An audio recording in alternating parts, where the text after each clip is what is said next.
नमस्कार। संस्कृत ज्ञान योजना में आपका स्वागत है। दोस्तों, आप सभी ने अपनी नानी, दादी या फिर मम्मी पापा से कछुए और खरगोश, शेर और चूहे या फिर सांप और नेवले जैसी ढेरों कहानियाँ सुनी होंगी। लेकिन क्या आप जानते हैं कि ये कहानियाँ नानी दादी ने स्वयं रचकर या गढ़कर नहीं सुनाई? ये कहानियाँ तो संस्कृत भाषा में लिखे गए पंचतंत्र नामक पुस्तक की कहानियाँ हैं, जो केवल संस्कृत साहित्य का ही नहीं बल्कि विश्व साहित्य का भी अनमोल रत्न है। क्योंकि पंचतंत्र की कहानियों का प्राचीन काल में ही यूरोप की अनेक भाषाओं में अनुवाद हो गया था और उस अनुवाद के द्वारा वे संपूर्ण विश्व में फैल गई थी। आज भी पूरे विश्व के बच्चे उन कहानियों को बहुत चाव से सुनते हैं। आज हम इसी पंचतंत्र और उसके इतिहास के बारे में आपको बताएंगे कि यह किसने लिखा, कब लिखा, क्यों लिखा, विश्व में ये कहानियाँ कैसे फैली और इनकी लोकप्रियता क्यों है। ये सारी चीज़ें जहाँ बहुत इंटरेस्टिंग है वहीं बहुत इन्फॉर्मेटिव भी, और जिसे सुनकर आप एक ओर तो आश्चर्यचकित हो जाएंगे और दूसरी ओर अपने संस्कृत साहित्य पर गर्व भी करेंगे। पंचतंत्र की रचना 3री शताब्दी ईसा पूर्व में विष्णु शर्मा ने की थी। यह ग्रंथ उन्होंने क्यों लिखा, इसके पीछे भी एक बड़ी रोचक घटना है जो इस प्रकार है। दक्षिण में अमरकीर्ति नामक एक राजा थे। उनके 3 पुत्र बहुशक्ति, उग्रशक्ति और अनंत शक्ति थे। राजा अमर शक्ति एक कुशल प्रशासक थे, लेकिन उनके पुत्र मूर्ख और अहंकारी थे। राजा के अनंत प्रयासों के बावजूद वे तीनों पुत्र मूर्ख ही रहे। तब राजा ने इन तीनों पुत्रों को शिक्षित एवं व्यवहारिक ज्ञान देने का कार्य विष्णु शर्मा को दिया। विष्णु शर्मा ने इस चुनौती को स्वीकार कर लिया और घोषणा की कि वे 6 महीने के अंदर ही इस असंभव कार्य को पूरा कर देंगे, और यदि वे ऐसा नहीं कर सके तो महाराज उन्हें मृत्युदंड दे सकते हैं। विष्णु शर्मा जानते थे कि यदि वे इन राजकुमारों को पुराने ढंग के अनुसार शिक्षा दीक्षा देंगे तो कुछ भी सिखा नहीं पाएंगे। इसलिए उन्होंने एक नया तरीका निकाला। उन्होंने पशु पक्षियों की कथाओं के माध्यम से नीति एवं व्यवहार की शिक्षा दी और इसी आधार पर उन राजकुमारों को उचित एवं अनुचित में भेद करना सिखाया। अंततः विष्णु शर्मा अपने इस कार्य में सफल हुए तथा उनकी वे कहानियाँ ही पंचतंत्र के रूप में आज हमें प्राप्त होती हैं। पंचतंत्र में 5 तंत्र या अनुभाग हैं। पहला मित्र भेद। मित्रों में मनमुटाव एवं अलगाव से संबंधित कहानियाँ इस खंड में हैं। दूसरा मित्र लाभ या मित्र संप्राप्ति। मित्र प्राप्ति एवं उनके लाभ का वर्णन इस भाग में वर्णित है। तीसरा काकोलुकीयम। कौवे एवं उल्लुओं की कथा इस खंड में प्राप्त होती है। चौथा लब्ध प्रणाश, अर्थात मृत्यु या विनाश के आने पर यदि जान पर बनाए तो क्या करना चाहिए, इससे संबंधित कहानियाँ इस तंत्र में कही गई हैं। पांचवा अपरीक्षित कारक। जिसको परखा नहीं गया है उसको करने से पहले सावधान रहें, हड़बड़ी में कदम न उठाएं। इस प्रकार का व्यावहारिक ज्ञान इस भाग में प्राप्त होता है। इस प्रकार पंचतंत्र में कुल 75 कहानियां हैं और प्रत्येक कहानी के माध्यम से जीवन को सुखी एवं सफल बनाने के लिए शिक्षा दी गई है। इनमें से कुछ प्रमुख शिक्षा इस प्रकार है। प्रत्येक व्यक्ति को शारीरिक सुरक्षा, पर्याप्त धन, विश्वास पात्र मित्र की आवश्यकता होती है। भाग्य पर निर्भर होने की अपेक्षा कर्म पर अधिक महत्व देना चाहिए। अर्जित धन का समुचित उपयोग करें, उसे व्यर्थ न करें। जितना हो सके परोपकार करें। विपत्ति आने पर धैर्य न खोएं एवं साहस से उसका सामना करें। अपने हाथ, पांव एवं मस्तिष्क का समुचित उपयोग करें। इसके अतिरिक्त इन शिक्षाओं को और अधिक व्यवहारिक बनाने के लिए गागर में सागर भरती सूक्तियां या सुभाषित भी कहे गए। इन सुभाषितों को 3 वर्गों में विभाजित कर सकते हैं। पहला, व्यवहार परक सुभाषित। जीवन को सफल बनाने के लिए इन सुभाषितों से व्यवहार का ज्ञान होता है। जैसे कुलहान्तानि हर्म्याणि कुवाक्यांतं च सौहृदम् कुराजन्तानि राष्ट्राणि कुकर्मान्तं यशो नृणाम्। झगड़े से घर का, दुर्वचन से मित्रता का, दुष्ट राजा से देश का और कुकर्मों से मनुष्य के यश का नाश हो जाता है। सदाचार परक सुभाषित व्यक्ति को सत्कार्य करने के लिए प्रेरित करते हैं। जैसे उद्योगिनम सततमत्र समेति लक्ष्मी दैवम हि देवमिति का पुरुषा वदन्ति दैवम निहत्य कुरु पौरुषम आत्मशक्त्या यत्ने कृते यदि न सिद्ध्यति को अत्र दोषः। उद्योग में तत्पर मनुष्य को इस लोक में सदा ही धन की प्राप्ति होती है। भाग्य से सब कुछ मिल जाएगा, ऐसा तो कायर पुरुष कहते हैं। भाग्य को ठुकराकर अपनी पूरी शक्ति से पुरुषार्थ करो। प्रयत्न करने पर भी यदि कार्य सिद्ध न हो तो इसमें कौन सी त्रुटि रह गई है, इसे खोजना चाहिए। नीति परक सुभाषित देखिए। आत्मनो मुख दोषेण बध्यन्ते शुक सारिका बकास्तत्र न बध्यन्ते मौनम सर्वार्थ साधनम। अर्थात शुक और सारिकाएं मैना अपने मुख दोष अर्थात बोलने के कारण पकड़े जाते हैं, परंतु बगुले नहीं पकड़े जाते हैं। इसलिए चुप रहना सभी कार्यों का साधक है।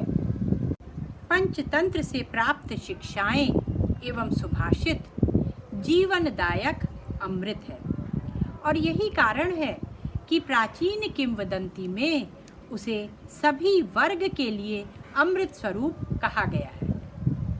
वह किंवदंती इस प्रकार है कि ईरानी सम्राट के मंत्री बुर्जुए ने किसी पुस्तक में पढ़ा था कि भारतवर्ष में किसी पहाड़ पर संजीवनी औषधि है जिसका सेवन करने से मृत व्यक्ति भी जी उठता है। उत्कट जिज्ञासा में वह 550 ईस्वी के लगभग भारतवर्ष आया और यहाँ चारों ओर उसने उस संजीवनी बूटी की खोज की। जब उसे वह बूटी नहीं मिली तब निराश होकर उसने एक भारतीय विद्वान से पूछा कि इस देश में अमृत कहाँ है। उसने उत्तर दिया कि तुमने जैसा पढ़ा था वह ठीक ही पढ़ा था। विद्वान व्यक्ति वह पर्वत है जहाँ ज्ञान की बूटी होती है और जिसका सेवन करने से मूर्ख रूपी मृत व्यक्ति फिर से जी उठता है। और इस प्रकार का अमृत हमारे ग्रंथ पंचतंत्र में है। तब बुर्जुए पंचतंत्र की एक प्रति ईरान ले गया और वहाँ के सम्राट नौशी खां के लिए उसने पहलवी भाषा में उसका अनुवाद किया तथा वहीं से यह पंचतंत्र यूरोप, अरब, जापान आदि देशों में पहुंचा तथा उसका अनेक भाषाओं में अनुवाद हुआ। विश्व के विभिन्न देशों में पंचतंत्र की करीब 90 पांडुलिपियां प्राप्त होती हैं। अनुवाद के रूप में तथा उपजीविका के रूप में पंचतंत्र की कथाएं विश्व की 200 भाषाओं में पाई जाती है। पंचतंत्र की कथाओं पर जर्मनी के 2 विद्वानों बेनफी तथा डॉक्टर हर्टल ने अत्यधिक गहन अनुसंधान किया है। पंचतंत्र पर तीसरा महत्वपूर्ण कार्य अमेरिकी संस्कृतज्ञ विद्वान एडगर्टन ने किया है। उन्होंने अपने ग्रंथ द पंचतंत्र रिकंस्ट्रक्टेड में पंचतंत्र के मूल रूप का पता लगाने का कार्य बहुत ही परिश्रम से किया है।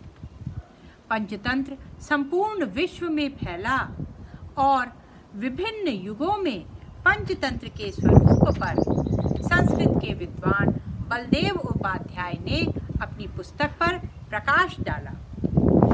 उन्होंने लिखा है कि ईरानी सम्राट के राज्यवैद तथा मंत्री बुर्जुए पंचतंत्र की एक प्रति ईरान ले गया तथा वहाँ के सम्राट नौशी खां के लिए सर्वप्रथम 6th शताब्दी में पंचतंत्र का पहलवी भाषा जो कि पुरानी फारसी भाषा कही जाती है उसमें अनुवाद किया। यह अनुवाद आज प्राप्त नहीं है। 570 ईस्वी के आसपास सीरियन पादरी तथा ग्रंथकार जिसका नाम बूद था, इसने कलिग्गा और दमग्नक के नाम से सीरियन भाषा में अनुवाद किया। तत्पश्चात 750 ईस्वी में अब्दुल्ला बिन अल-मुक्फफा ने कलील और दिमनह के नाम से अरबी भाषा में अनुवाद किया। पेन का जो पहलवी अनुवाद था वह अरबी भाषांतर यूरोप में होने वाले सभी भाषाओं के अनुवाद का मूल स्रोत बना। 10वीं 11वीं शती में अरबी से इसका अनुवाद सीरियन भाषा में हुआ। 11वीं शती में अरबी से यूनानी भाषा में साइमियान सेठ नामक विद्वान ने इसका अनुवाद किया। इस यूनानी भाषांतर के ऊपर लातिनी, जर्मन और स्नाव भाषाओं में अनेक अनुवाद आधारित हैं। 1483 में एंटोनियस वॉन फोर ने जर्मन भाषा में अरबी भाषा से सीधे अनुवाद किया। जॉन ऑफ केपुआ के द्वारा प्रणीत लातिनी अनुवाद का डोनी नामक विद्वान ने इटालियन भाषा में अनुवाद किया जो 1552 में मुद्रित हुआ। इसका अंग्रेजी अनुवाद सर टॉमस नॉर्थ ने मॉरल फिलॉसफी ऑफ डोनी नाम से किया। हिब्रू में किए गए अनुवाद का फारसी में अनुवाद हुआ जिससे पूर्वी तुर्की भाषाओं में अनेक अनुवाद प्रस्तुत किए गए। इन अनुवादों में नितांत प्रख्यात है अनवरी सुहेली जिसके रचयिता हुसैन इन अलील वाइज 1470 से 1505 नामक फारसी कवि है। यह ग्रंथ फारसी का अलंकृत काव्य है तथा कालांतर में यह अनेक ग्रंथों का मूल स्रोत बना। इस प्रकार पंचतंत्र ने इन अनुवादों के माध्यम से यूरोप के मध्ययुगीन साहित्य को बहुत अधिक प्रभावित किया। इसके अतिरिक्त मध्ययुगीन साहित्य की कहानियों पर भी पंचतंत्र का प्रभाव दिखाई पड़ता है। डॉक्टर विक्टर नित्स ने इस पर महत्वपूर्ण विवेचन उदाहरण के साथ विस्तार से किया है। उनके अनुसार ग्रीस के सुप्रसिद्ध कथा संग्रह ईसप की कहानियाँ तथा अरब की मनोरंजक अरेबियन नाइट्स का आधार पंचतंत्र की कहानियां हैं। मध्य युग में ये कहानियां विदापई की कहानियां, विद्यापति की कहानियों के नाम से प्रख्यात थी। इसी प्रकार बरलाम और जोजफ की कहानियां मध्य युग में अत्यंत प्रसिद्ध हुई, जिसमें जोजफ स्वयं बुद्ध है।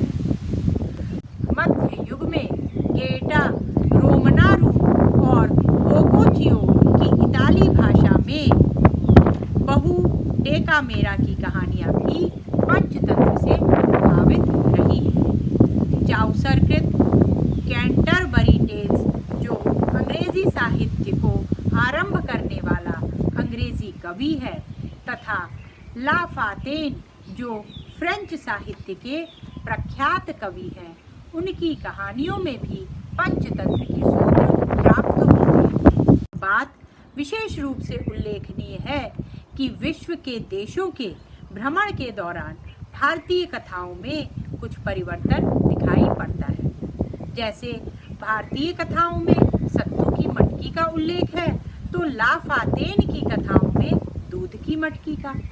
इसी प्रकार बंदर एवं मगरमच्छ की कहानी के फारसी अनुवाद में मगरमच्छ के स्थान पर कछुए का। वास्तव में पंचतंत्र की कहानी पूरे विश्व में किसी न किसी रूप में पढ़ी सुनी जाती है और यह सभी वर्ग के लोगों के लिए रुचिकर प्रतीत होती है।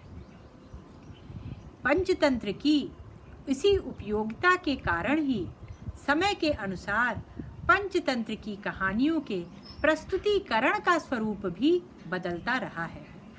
अर्थात पहले बच्चे माता पिता से कहानी सुनते थे या पढ़ते थे, फिर इन कथाओं में चित्र एवं कहानी के साथ अमर चित्रकथा जैसी पुस्तकें प्रकाशित होने लगी, जो हिंदी, अंग्रेजी आदि अनेक भाषाओं में प्रकाशित होती है। आजकल पंचतंत्र की कहानियों पर एनिमेशन फिल्म एवं सीडी सरलता से बाजार में मिल रही है, जो इन कहानियों की उपयोगिता एवं महत्व से स्पष्ट हो रहा है। 21वीं सदी में जब मानव मूल्यों का ह्रास सर्वत्र दिखाई पड़ रहा है, तब उन मानवीय मूल्यों के ज्ञान का प्रकाश फैलाने के कारण पंचतंत्र आज और अधिक प्रासंगिक बन गया है तथा उनकी कथाएं सुनकर विश्व के समस्त मानव व्यवहारिक, सदाचारी, नीति संभव एवं विद्वान बने, ऐसी हमारी शुभकामना है।